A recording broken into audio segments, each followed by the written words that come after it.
trabaho madali. Wala kang karapatang maliitin yung trabaho ng iba. Yung iba sasabihin, gwardiya lang naman yan, rider lang naman yan, construction worker lang naman yan, gasoline boy lang naman yan, fast food crew worker lang naman yan.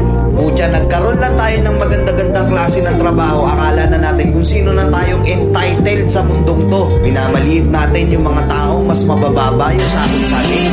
Pagkakaalam ko kasi, wala kang karapatang maliitin o matahin yung trabaho ng iba hanggat nagtatrabaho sila ng marangal.